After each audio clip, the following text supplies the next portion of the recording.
Hello, this is Sean Copeland, Chairman and CEO of Regent Bank, and we are bringing you a special holiday edition of Regent Elevate this week. I'm doing a little bit of an audible.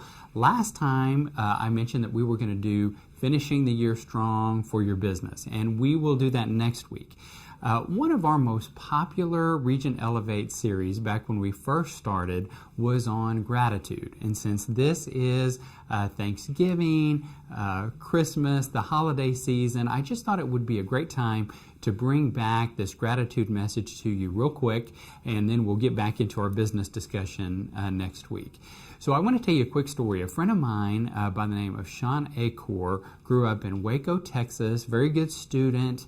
He applied and got into Harvard, did a great job there, went away, got his master's and PhD, and was hired back to be a professor of positive psychology. This was a freshman level class at Harvard University.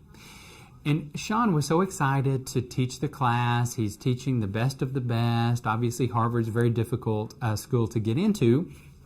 And as he was teaching his class, he began to realize that many of his students were dejected, they were frustrated, they didn't seem happy. And as a psychologist, he began to think that perhaps they were depressed. So he did some testing on certain students and ultimately found that 80% of his freshman level class were clinically depressed. And he couldn't understand this. Why would they be depressed when they had all these tremendous advantages and were at such a great university and that type of thing? And so what he found out was, as he did the testing, these students were used to being on top. They were used to being the best of the best wherever they graduated. They were very competitive, very talented, and no longer were they on top. And so they felt down on themselves. They felt like they were letting their parents down, their hometown down, because they were no longer the best. And that is why they were depressed.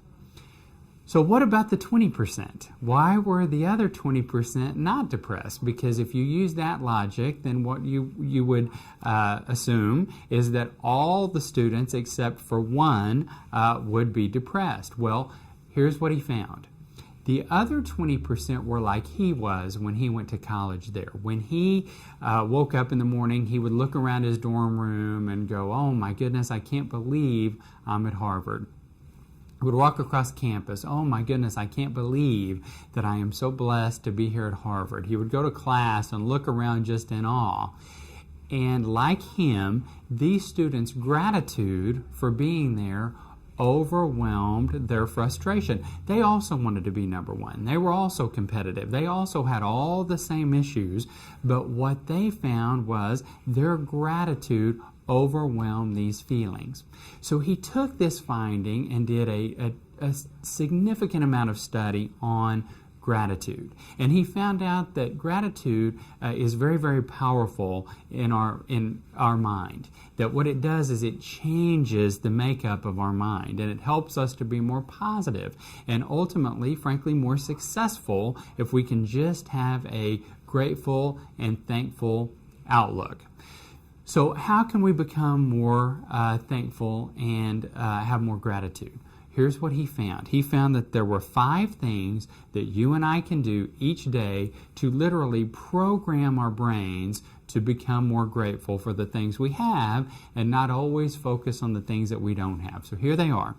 Number 1, write down 3 things you are grateful for each and every day.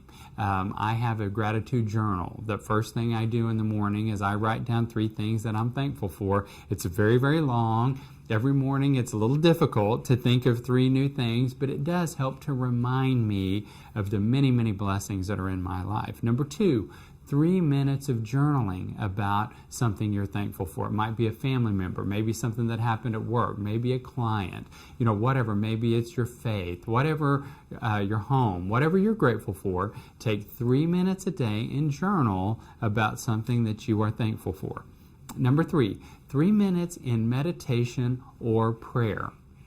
So just taking 3 minutes to give thanks or to think about things that you are thankful for makes a tremendous difference. Number 4, practicing a random act of kindness each day, where we are trying to help someone with no benefit to our own. And it may be an introduction, it may be a compliment, it may be, any other type of favor that you can do for someone that doesn't benefit you. And then finally, the least favorite of his 5, 30 minutes of exercise. If we can do 30 minutes of vigorous exercise and get our heart rate up every day, it will help to change our mind. So what he found was that if people would do these things for 21 days, it would create a habit and it would help his students and you and I to be more grateful.